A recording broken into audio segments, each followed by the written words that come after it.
There we go. Good morning. Good morning. We are here for day 3 of the Big Burnout Conversation. As I said, I'm not making any apologies for the fact that Michelle Hartley and I are flooding your social media, all of your social media streams this week, talking about burnout, how we can prevent it, how we can stop it, how we can recover from it. You will probably have seen this morning that I shared on my LinkedIn the conversation, the interview actually that I did with my co-host Michelle this time last year, which was the first time that she'd really shared about her own burnout experience and what that meant for her. And this year she's on this side of the camera with me, interviewing and talking to all of our fabulous guests and experts that are, again, sharing their own experiences of burnout and giving you, I think, very helpful hints, tips, tools, and resources to help you spot burnout, to help you identify it, and if you are at that point, to help you come through on the other side. We've also been sharing with you lots of other tools and resources. We've shared some books, we've shared some additional resources, and we've got loads more to come over the next few days. So look out for all of that. To those of you that are literally gluing yourselves to these live videos, I want to say thank you. Thank you to everybody that's sharing and commenting. Remember, hashtag the Big Burnout Conversation. Do keep sharing. I know I'm seeing lots of you sharing the images. These conversations are so important. I think, as I've said, I'm 11 years out now from my own burnout experience. I started the very first burnout awareness campaign this time last year, which was my 10-year kind of, I don't really want to say anniversary. Anniversary sounds like something we should be celebrating. But 10 years since my first burnout last January. That started the This Is Burnout campaign. Michelle has joined me this year so that we can go bigger and spread even more of this news. And I want everybody to know that we can banish burnout. We're seeing, again, numbers rising. And I do not want 2024 that we see these numbers rise even more. But even more importantly, as I've said to all of you, these numbers represent people. Every single one of those numbers or statistics or percentages that we see where we are talking about burnout, every single one of those numbers represents people. And we want to stop all of that from happening. So we're kicking off again today. I think we've got 4 or 5 interviews that we're doing with different people today. This morning, I am joined by a guest who is going to talk to us about how to spot the signs of burnout in yourself, but also how to spot the signs of burnout in others. Again, when we're talking about burnout, we are all responsible for ensuring that we banish burnout, that we do everything that we can. We all need to play a part in that. So being able to identify these signs in ourselves and in others is going to be really, really key. So let me bring to the stage this morning's first guest, today's first guest, James Pickles. Good morning, James. You okay? Hi, Kelly. Yes, I am. I've been for a walk, had a coffee, got some water, and it's warmer inside at least than it is outside. So happy days. Not in my house, it's not. I was just saying to James before we came on air, James was saying he's been out. You said you've been for a lovely walk. You've been to check the allotment to make sure the shed was still standing after last week's storm. We live in the, I live in the, James and I don't live in the Fens. I live in the Fens. James lives down in London. I live in the Fens. We've just run out of oil central heating. So I have been scrappling around this morning. So for me, I think it's probably warmer outside than it is for me inside today. So I've got lots and lots of layers on. But we're not here to talk about the weather. James, before we get into these kind of signs and symptoms, just give us a little bit of an introduction about yourself. Who is James? What do you do? Well, since you mentioned anniversaries in your intro, this week, 3 years ago, it was the anniversary of when I first started my coaching practice. And when I first started sharing the story of how it is that I burned out and what it looked like, how it felt, etc., to other organisations, in a hope that some people might learn from my experiences. The lessons that I've learned are valuable, and I'm grateful for them. But my goodness, they were hard to learn. So it's 3 years since I started doing that, and it's 4 happy years. Business birthday! Oh, thanks. It's a double anniversary. It's 4 years this week. Is when I began my phased return from having been off for 9 months. which is why I care about burnout and the signs and symptoms and how to build on a point that you made. Mm-hmm. We are all each other's support system here. It's not the responsibility of the employer to make sure that the employees are okay in a sort of parent-child fashion. It's their responsibility to make sure that the environment doesn't make people ill, doesn't make them worse, but it's not their job to make them better. We're all in charge of that individually. And you asked me to introduce myself. I'm already rambling around, so let me answer the question. I'll bring you back on track if you go too far. Don't worry. Which I will pontificate if I'm allowed. So hello, I'm James. I am 50, and I've got 2 teenage children, and I'm a husband and a son and a brother and a nephew and an uncle. And I really like paddle tennis, since that seems to be what every other middle-aged man in London is doing at the moment. And a few years ago, it was dressing up in lycra and riding expensive bikes, but now it's paddle tennis. That's got to be safer than riding bikes around London, right? In expensive lycra. Yes. Yes. It also looks less alarming to everybody else. Yeah. So I'm many things. First and foremost, I'm a human being who, like everybody else, is just trying their best. And there was a time when I got really, really lost with what my best should be and how it should look. So prior to doing what I do now, I worked for a market research organization when we facilitated market research for others. The department that I worked for, and it was a global organization, my clients were all big brands, consumer-facing brands like Coke and Unilever and Procter & Gamble and Hilton and Sony, people like that. I'd been there for 10 years. And at risk of sounding boastful, the department that I ran was, and had been for some time, the fastest growing, most profitable, most successful team in Europe. So by the measures that I was looking at and had looked at for a long time, in fact, the only measure of success, and I'd sort of got a bit lost, that success and happiness are the same thing. The only measure I was looking at was financial. Yeah. And by that measure, I was absolutely smashing it. And earned more than I'd ever earned, was routinely overachieving against all of the targets that we were given. Every possible business metric that they could fashion, I was largely beating, or at least close to. We were a center of excellence, apparently, whereby people would send me their salespeople to train on top of my actual job, which was to sell stuff and also to run my own team. And I was also running around Europe, being very much the poster boy for that organization, standing on stage, delivering what we in marketing would call thought leadership, which under white papers, which obviously means a pitch. No, we don't call it that at all, don't we? Silly? No, it's thought leadership. Yes, obviously it's a pitch at a trade show. And having quite a nice time. So by all the measures that I thought were important at that time, I'm absolutely owning the whole thing. And yet, I wasn't happy at all. But I left no space for that. My wife wasn't having a fabulous time either, and nor were my children, because I was at work all the time. And even when I was at home, actually, really, I was still at work. Still working, yeah.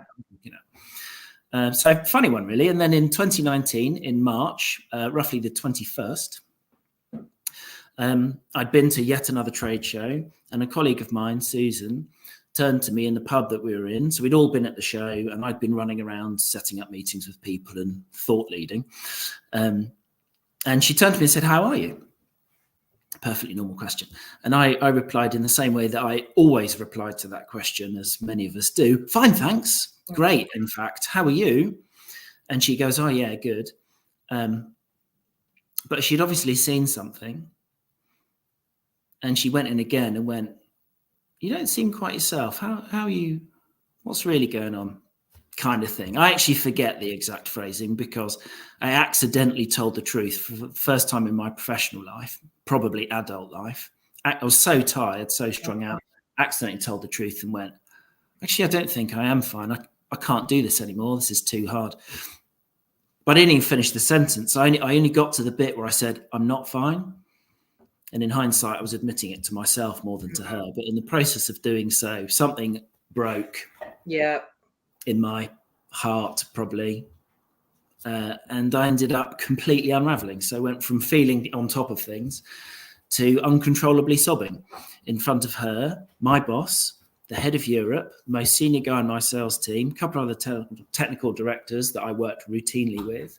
Next to me were my whole sales team. Next to them was the rest of the sales team. And around us were all of our clients. Because we're in a Wetherspoons around the corner with everyone else at the trade show. So I'm in the epicenter of that, literally in the middle of the room, literally surrounded by my entire cohort from my professional life, or at least it felt that way, uncontrollably sobbing, which was, without question, the most alarming thing I've ever experienced. And I can think of loads of other words, some of which I shouldn't share in a... I can probably imagine, having been there myself, I can probably imagine, but yes. But the two overriding emotions were fear and shame.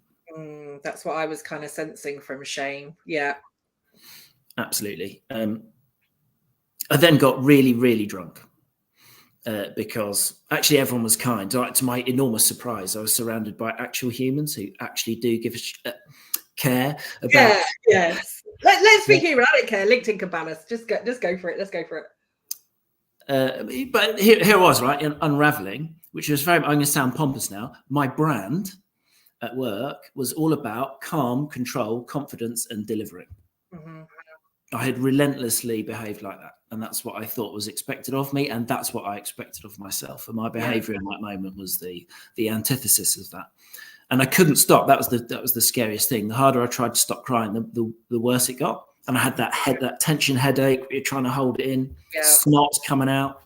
A red face. It's really attractive as well as feeling. It was like proper Gwyneth Paltrow sobbing at the Oscars, except much more painful than that.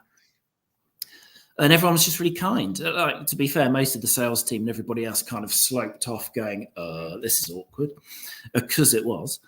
And you can't be helped by 40 people simultaneously.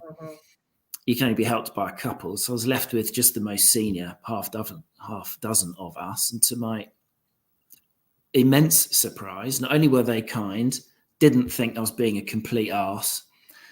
They were just concerned about me and wrapped a literal and metaphorical arm around. And since we're in a pub, went, can I get you a drink? Which was sort of ironic since I'd been relying so heavily on alcohol for so long in a self-medicating kind of way. I wasn't a raging alcoholic, but I needed alcohol to exist. It's like a numbing mechanism, right? When you're kind of in that space, you look for things to numb, even if you can't put your finger on what's going on for you. Whether it's drinking, shopping, gambling, eating, exercising, we kind of look for ways to numb in those situations, don't we, really? It's a crutch of sorts. You're absolutely right, Kelly. I was using it to numb or disappear or take the pain away. And ironically, I was also using it to have fun. So it's a sort of there's a duality to the role that alcohol plays. So it was kind of ironic. Everyone goes, can I get you a drink? Can I get a drink? I was like, yeah, because I know where I am with drinks.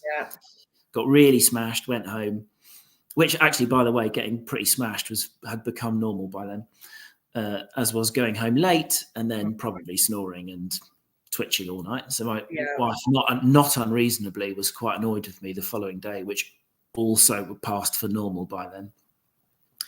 And she's, why were you so late last night? And then sort of, I was like, oh yeah, sorry about that, big day at the trade show and stuff. And then thought, I should probably tell her about the crying. Really didn't want to. I love my wife, been together 20 years. Really didn't want to tell her. And why do you think in that moment you didn't want to tell her what had happened? Because it's my job to be the rock and the secure one of the family and be in control of things. But mostly didn't want her to worry. Okay, so you were trying to protect her while still trying to maintain your role within the family. Yeah. Okay. Which is also why I at no point had told her how stressed I was. Or what I was worried about, or any of those things. She'd ask me, and I'd brush it off and go, she'd go, "You all right?" And I'd go, yeah, fine, look at the numbers.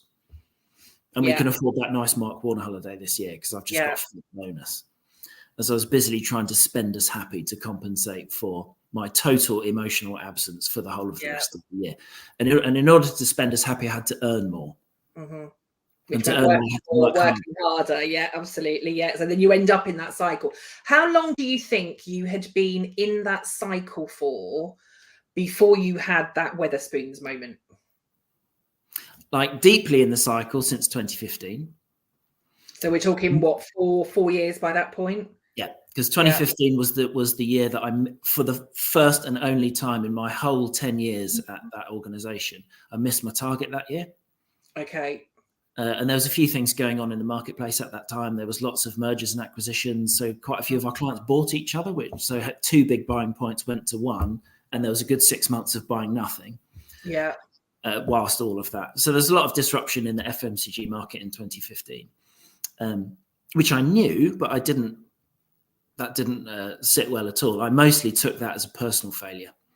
I was going to say, did you see that as something that you had done wrong at that point? Yeah. Even though, and again, I think this is one of the things, isn't it? When we are on that burnout path, rationally and logically, we know that outside circumstances or outside situations are totally out of our control. But in that moment, or during that period, you were recognizing that as you being a failure, or you failing, or you not doing what it was that you wanted to do. Yep. Absolutely. And also when you start getting lost, I think, is the time when your universe shrinks and all of a sudden you're the only one. Yeah. And everyone else is smashing it and you're the only one, and no one will understand. And even if they did inquire, mostly they're just going to judge you, think you're an idiot. So don't let on. Yeah. So there's a bit of a pattern started to form. And unfortunately, lessons that I learned from missing that target this year were largely around trying harder. Not only, we did, depending on how you feel about failure, I feel really differently about it these days. Test and learn, iterate. Yeah. The only way to succeed is to fail, as it turns out. Don't let fear of failure stop you from trying things, all that kind of stuff, which I really hold true now. Stop seeking perfection all the time. Like 85% is probably good enough, nearly always. Yeah. Perfection paralysis, all these other themes that really, really encumbered me before. And yet, annoyingly, I had developed tons of successful habits financially. Successful habits aren't the same as sustainable ones, though. And I think that's a really good point, isn't it? Because, and again, I can resonate with this. I'm sure anybody watching this and anybody that has also told their story this week, we see these very similar themes for everything that we've gone through. Like you, I was measuring my success by how many promotions I was getting, how much money I was making, how much I was making. I mean, over a 7-year period, I added more than £100,000 to my salary. I was in my kind of 20s at the time.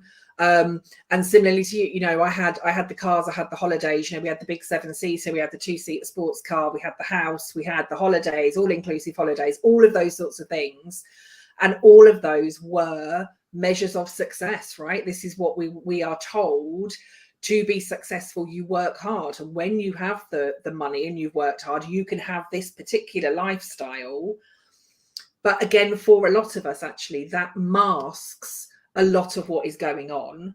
And we think that we will find, I don't know if you were the same, so it'd be interesting for your take on this, but certainly lots of other people that I've spoken to, you kind of, again, end up in this cycle of, with the next promotion or the next salary increase or the next new kitchen or the next holiday or the next car, that's when I'll be happy.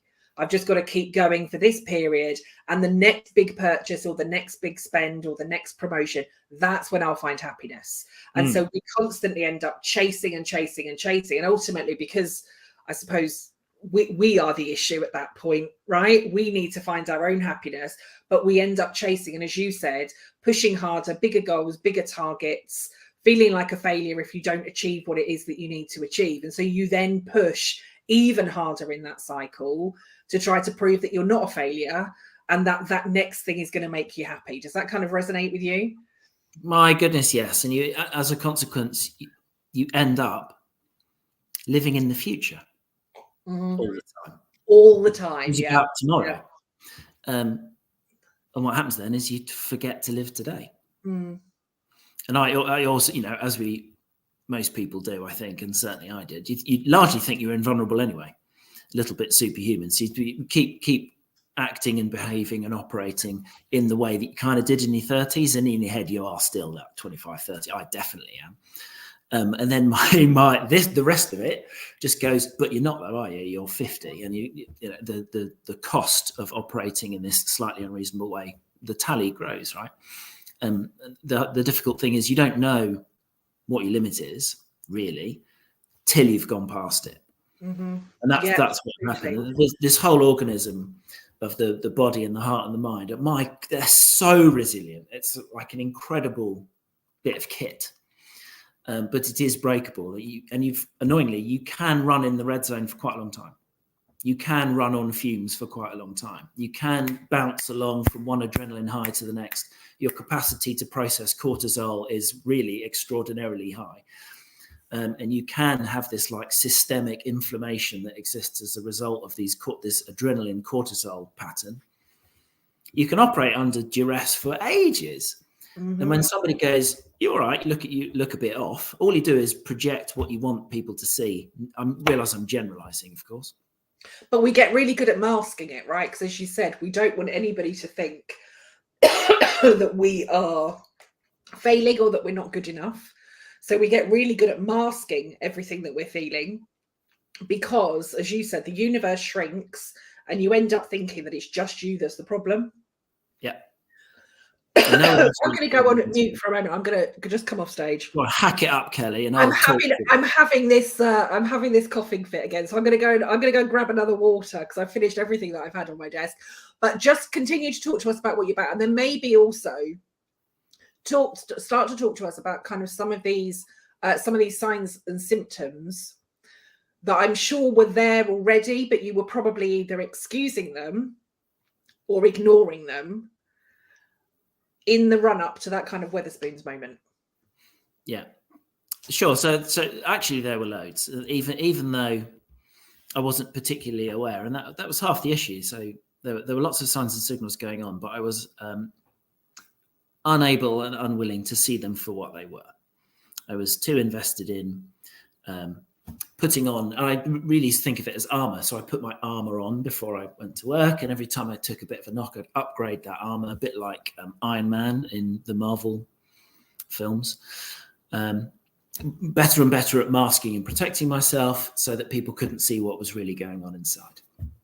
The difficulty from that was that armor is really good at repelling things, but actually I kind of built a cage for myself too. So I became sort of trapped within this armor.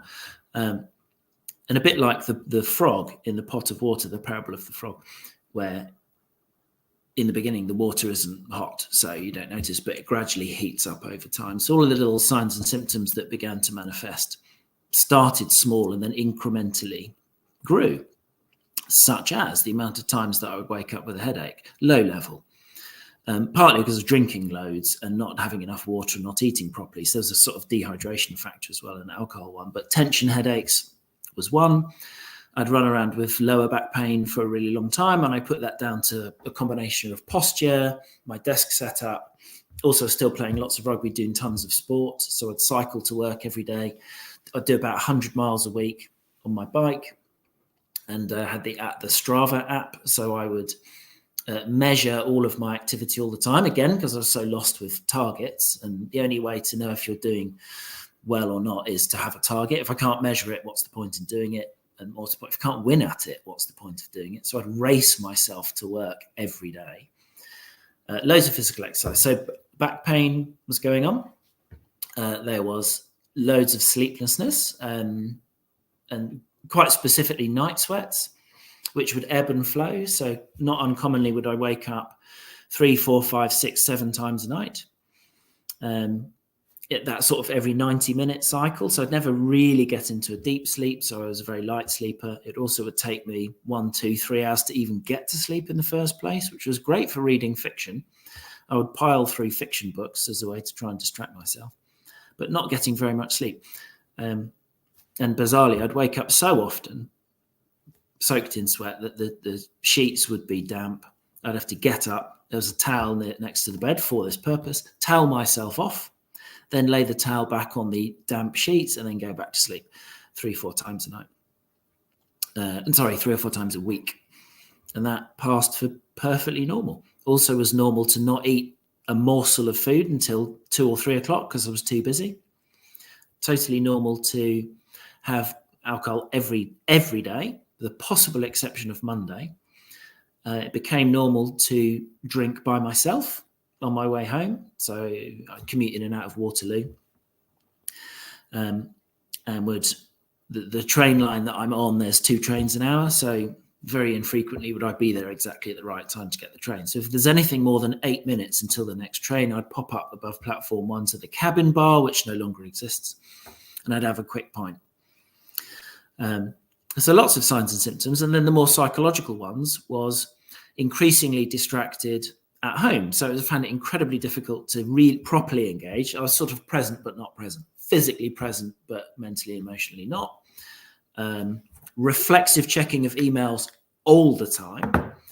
First thing I did in the morning, pick up phone, check emails. Last thing at night, pick up phone, check emails. Since, of course, the entire world practically revolves around me. And if I'm absent from work, even for a second digitally, probably the wheels will fall off because I am so integral.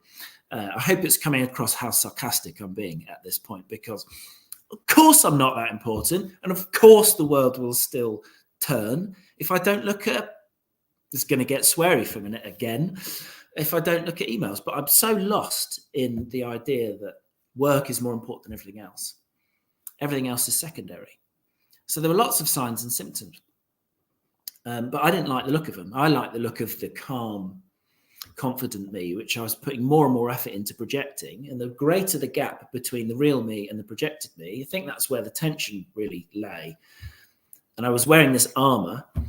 And after a while, I forgot to ever take it off. So I'm always wearing the armor, which means when I get home and my wife looks at my face and goes, "How are you?" She's like, she's not an idiot, been together a long time. She knows I'm not fine, but I refuse to let her in because the armor's still on. And what I've discovered since we've completely re-engineered how we talk to each other, and the difference between support and solutions, which is a whole other topic. We argued a lot when I was ill. After that time that Susan asked me how I was and had a big breakdown, that turned into a 10-day panic attack that became so acute that 9 days later I'd lost the power of speech and could no longer read at work. Obviously, I was still going back to work and trying harder. So nearly total cognitive shutdown. I was off ill for 9 months. I had to go and find a therapist and go through the process of, actually might sound simplistic, but I had to learn how to talk again. I don't mean form words. That was just a really acute short-term symptom of extreme burnout. But I had to learn how to talk and tell the truth. Yeah. I'm not saying because you have been masking for so long. And again, I think the symptoms that you've highlighted there, thank you so much for sharing. I think the symptoms that you've highlighted there, again, are very common with everybody that gets to this point. So our sleep is impacted, we're not eating properly, we start to withdraw from the things that we love because we're just focused totally on work.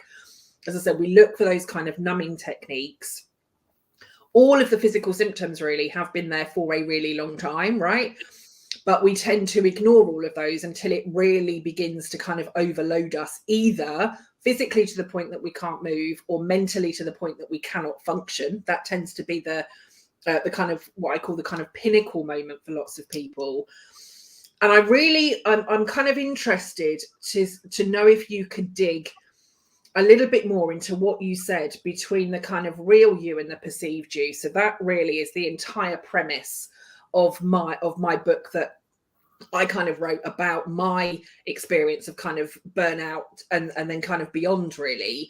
And I talk about in all of my talks this kind of disconnect between who we are, our true self, and who we are presenting to be or pretending to be or masking as, to try and hide all of that. Actually, the bigger that gap, I absolutely believe the bigger the gap we leave for burnout to fill. So I wonder if you could also, if you can remember or recall or give more detail on things that maybe you were doing that were not in alignment with who you really are. They were coming across as this perceived self, Can you maybe think about what some of those differences were? Yeah, the gap got really big. And to sort of simplify something that's quite complicated, or is it though? Actually, maybe it is really simple. What I got lost with, amongst many other things, as I've talked about before, the only scorecard for success is money. Rubbish. No, it isn't. Living in the future all the time. Oh, if I just reach this, then I'll be happy and satisfied. Nonsense. You have to find ways to be happy and satisfied during the striving. Since, without putting too fine a point on it, the end of the journey that we're on is when we're dead. So you have to find a way to enjoy the journey, because the journey's the only bit we've got. Everything else is just trappings that we focus. Sorry, that's oversimplifying, because I'm not anti-stress and pressure, by the way. I'm not. I don't demonize it. I don't think it's intrinsically negative. No, and we need it, right? Ultimately, again, this is something I talk about a lot, and I'm sure you know, in terms of what you're saying, that we need stress, right, to get us out of bed in the morning. You will need stress with your kind of paddle tennis or cycling through London, or we need stress to get us out of bed in the morning, to help us achieve our goals, to help us do all of those things. We need pressure actually as a bit of a motivation and to get some of those kind of adrenaline hormones going, to keep us moving, to keep us going. But it's when what we don't want is those really unhealthy, unmanageable, uncontrollable levels of stress and pressure and adrenaline that then causes us to keep going one step closer to burnout. Exactly right. And the worse you feel, the harder it is to ask for help. Right. So the argument that I've got with all the EAP systems that employee assistance programs that the organizations put on, they go, well, we've put some fruit in the kitchen. Okay, terrific. The difficulty is, the worse you feel, the harder it is, A, to self-diagnose, because it's complicated, and we're not clinicians anyway. So it's really hard to self-diagnose, really hard to ask for help, and your universe starts shrinking in. And the premise of all of these support programs organizationally are largely, you have to self-diagnose and you have to take the steps towards where the help lives, which, by the way, nobody has contextualized in the main. And nobody has filled the organization with stories of people that that you've worked with that have successfully accessed them. It's the hidden thing that nobody talks about. Absolute nonsense. So to answer your question, the gap got really big between me feeling like I should and had to have all the answers, and that I could have all the answers, and that I shouldn't speak up until I'd figured it out or decided what the answer was to whatever the problem was. Like, don't speak up until you know what the answer is, which means you don't speak up. You don't ask for help because it's weak, and it's a weakness to not have all the answers or feel afraid or feel anxious. That's not, nobody wants to see that at work. That's unprofessional, says society. And I don't want to get into gender conversation particularly, because I've never been a woman and I probably won't be one, but I've always been a guy. So there's a lot of guy stuff that runs around about what strength looks like. And very, very seldom is it presented in role model terms that strong men admit vulnerability, ask for help, and are afraid sometimes. So all the examples that I was following and had been taught to follow didn't teach me how to stick my hand up earlier, how to ask for help, how to admit that I didn't have all the answers all the time. So the gap got bigger. And alongside that is the idea that nobody else does anyway, and you'd be the only one, you'd be the outlier. And what I've since learned, having decided when my phased return to work, which went really badly, again, blind leading the blind, no examples to follow, no actual support, just tons of lip service. Oh, let us know if you need anything. Open door. I don't know what I need. I've never bloody done it before. Someone needs to tell me what I might need. Someone needs to hold my hand, like almost literally. And can I interject there and just ask, is that one of the reasons that you do what you do now? Because for me, the biggest thing is the education piece around what burnout is in the first place, understanding and getting people and organizations to understand what burnout is, how it impacts our brains, our emotions, our well-being, our physicality, all of those things. But also when it is that return to work, recognizing that unlike, a broken leg or, sprained wrist or whatever it is it might be, just because you are back at work, burnout can have the same impact on our brain as trauma.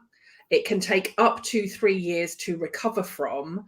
And just because you are back at work, in pretty much the same environment, right? Because not a lot of workplaces change their environment whilst people are off on long-term sick. So you're pretty much going back into the same environment, but then with this kind of heightened awareness, heightened level of stress, almost the kind of fight, flight, freeze response is heightened in you. You're navigating everything that's going on for yourself, and then still trying to understand what it is that you've been through, what it is that you need. Because like you said, you've absolutely got no idea. You've never been here before. Like, what do I need? But everybody around you almost assuming, oh, James is back at work now, so it's fine. Yeah, he looks all right. Yeah. So we don't ask the right questions. No, don't offer the right kind of support. So your question was, is that why I do what I do now? Yeah, totally, because it didn't exist. The sort of support that I needed twofold, really. One, to continue to recover from the burnout experience. And you mentioned trauma. Yeah, it's really traumatic. For a long time, I developed a visceral fear of Ealing, which is a suburb of London where the office was. Like, I was viscerally afraid of Ealing. And the closer I got, I'd be like, I think I'm going to be sick. Just at the idea of going to the office. The trauma associated with where it had all happened and unraveled. And actually, the part of the story is that the year before, in May of 2018, I'd collapsed in the boardroom with pains in my arm, thought I was going to have a heart attack and die on the floor. And my colleagues went, "You all right?" And ridiculously, I went, "Oh, I'll be fine in a minute." No, I'm not. I think I'm fucking die on the floor. And yet I was so conditioned. I'm like, no, I'm fine. Carry on, carry on. Refused an ambulance, refused all of that with the force of my personality. And I was so determined. Don't look at me. Don't look at this. Ignore it. It's going to be fine in a minute. Learned no lessons whatsoever from that. No, and then carried on. Okay. Took a week off, and then 9 months later, so burned out that I couldn't speak anymore. And only then did I concede that I was unwell. So the reason that I do this stuff is these stories end differently for other people. And I know loads of them. And we're not going to divert to talk about suicide and people taking their own lives out of desperation. But I've bumped into a lot of those stories since I decided I'm going to answer truthfully when people ask me how I am. Yeah. I'm not going to give chapter and verse, because often it's not a real question, but I'm going to look out for when I think it is a real question. I'm going to tell people how they are, just in case they're not fine, because there is a time and a place to talk about this. It's not everywhere and it's not all the time, but we can create those little moments of ourselves by having a look. I mean, we think in three places. Science is proven science. Mostly you think here. Some thinking happens here. Some happens here. Yeah. I'd advocate to people the signals can come into three places. What's your gut telling you? What's your heart saying? And when the person, you go, "Hey, how are you?" and the person goes, "Fine, thanks," that's just the first thing that everyone says. It's not actually the answer. Yeah, absolutely.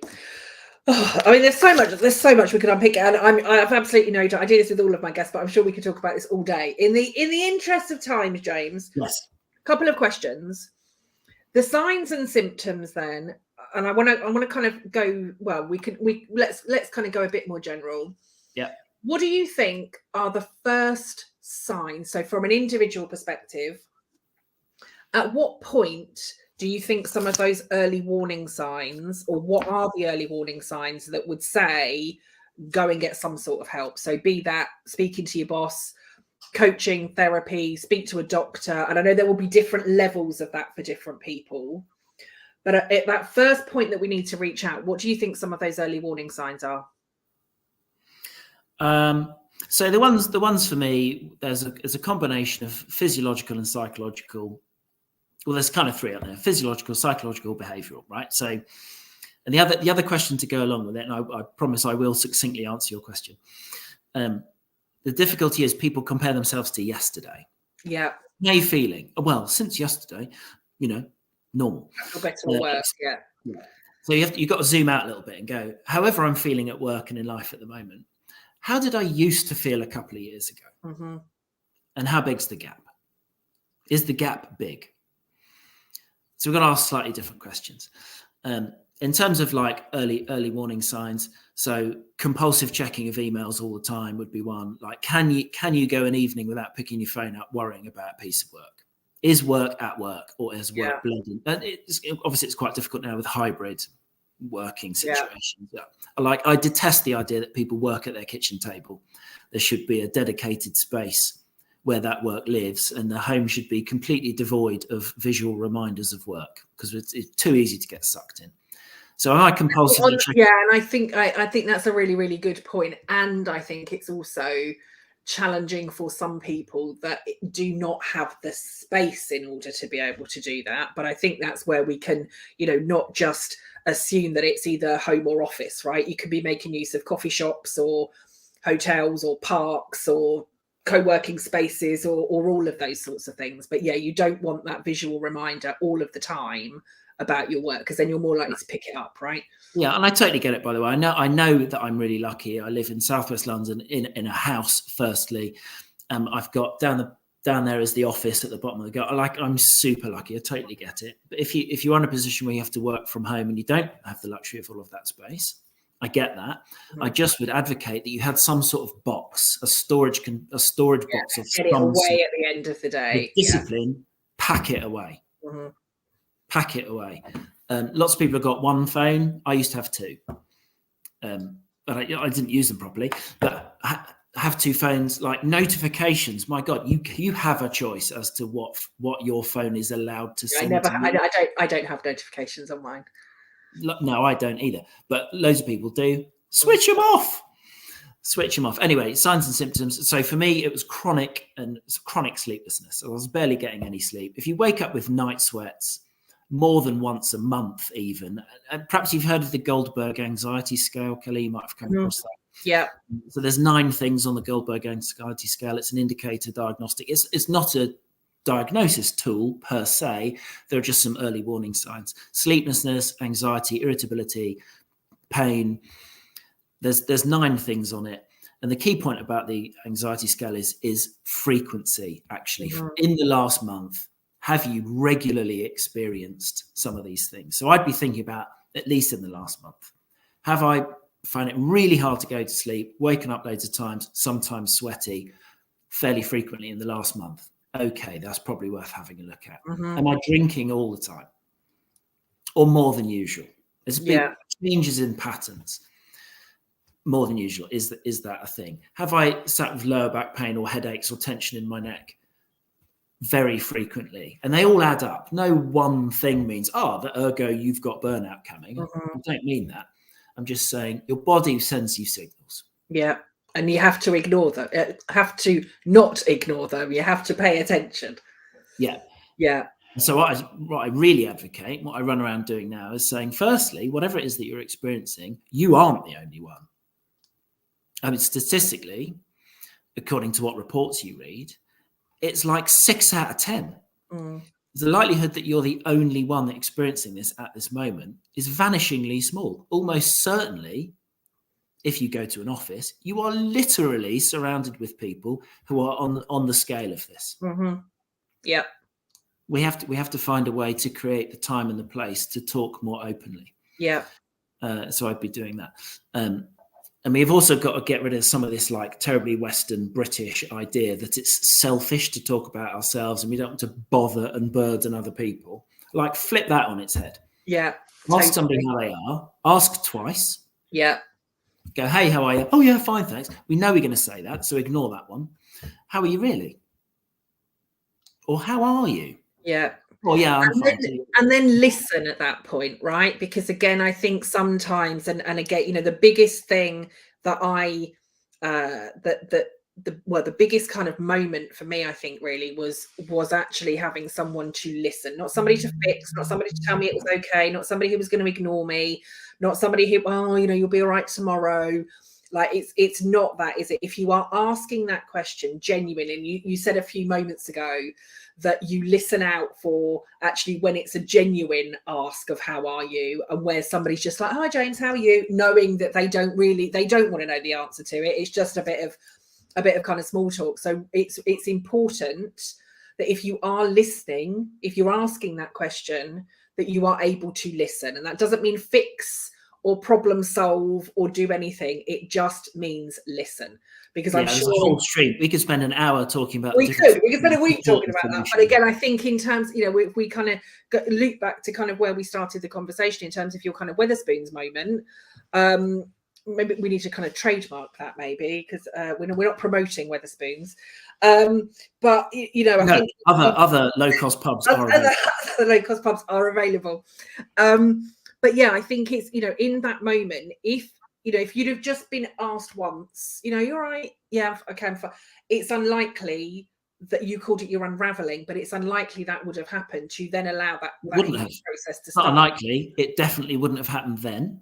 It would have happened. It was inevitable. I was going to lose it at some point.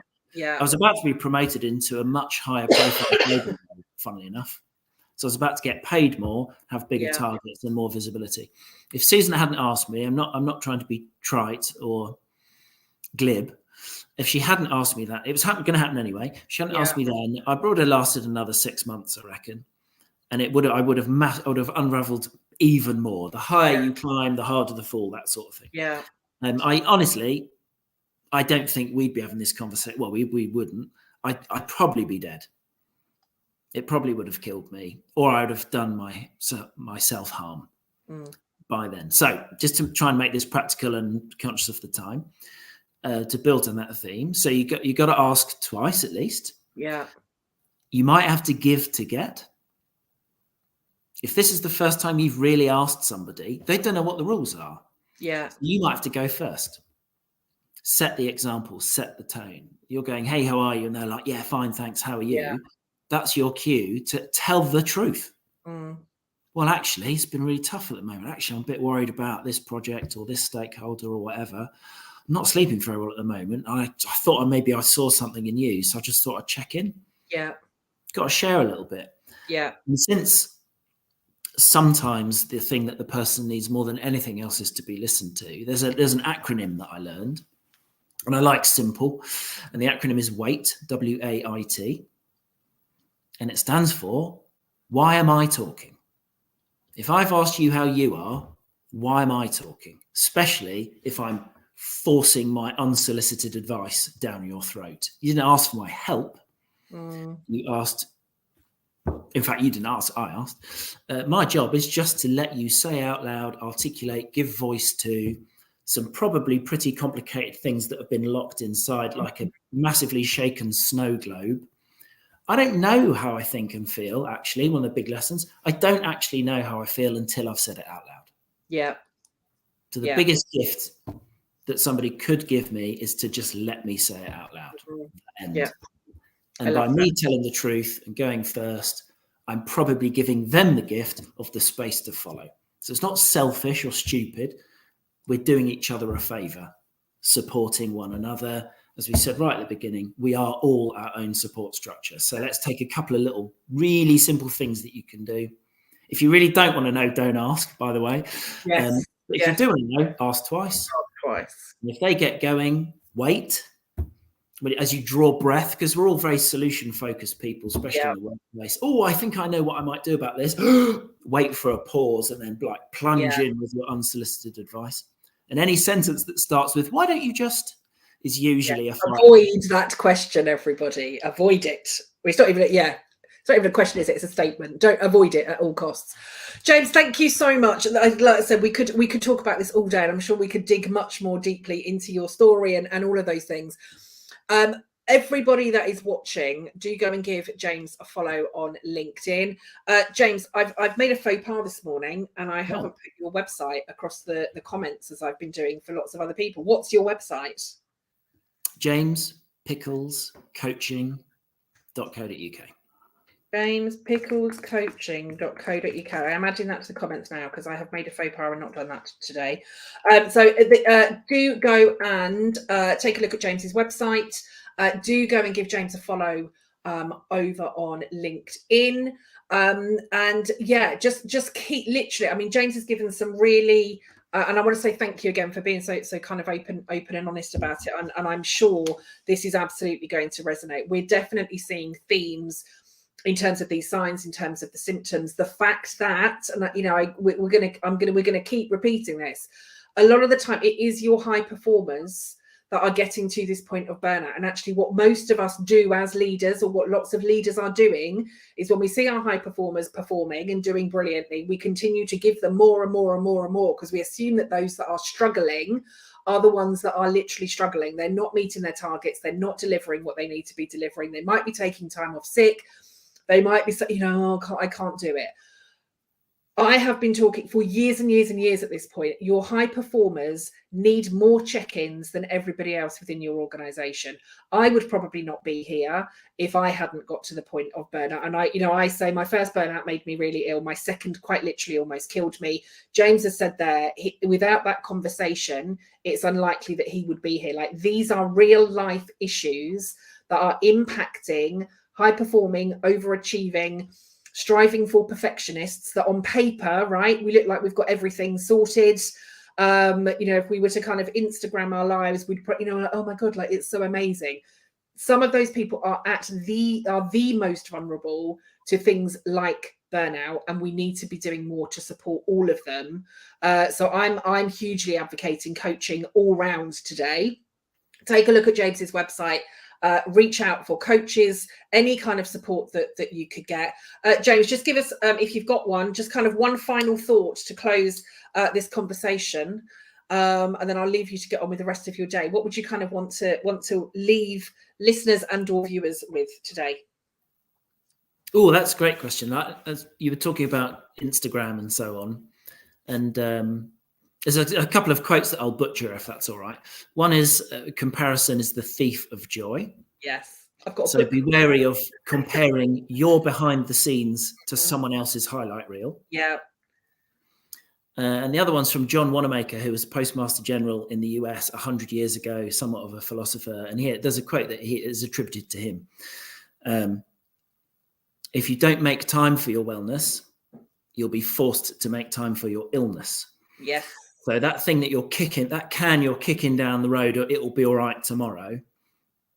Why don't you go and find someone to just explore how you might be thinking and feeling, just in order to see where you're at.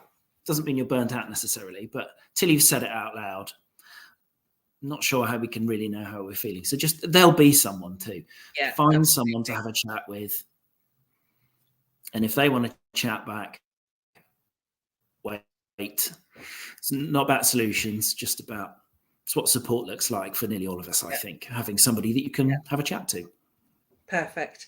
Thank you so much. James, thank you very much for joining us and sharing. Everybody go and check out James's LinkedIn, give him a follow, check out the website, get support, right? Coaches, all of us, coaching can be so valuable. That's not to say that coaching is going to be the answer for all of this. Sometimes it will be a therapist, a medical professional, mental health professional. It could be a family member, a loved one, a boss. There's lots and lots of things there. But I believe, and I know from my own personal experience and lots of other people that I help and support, that coaching can it can help you to find the solutions that you need to help to banish burnout. We're going to stop all of these numbers rising this year. Thank you to everybody for watching and joining, and please keep sharing. #Big Burnout Conversation. James, I'm going to say thank you very much again for joining. I will be back. I'm going to be back with you all in about 6 minutes. But we've got lots and lots of interviews carrying on for the rest of the day. So I'm going to say take care for now. Have an amazing day and see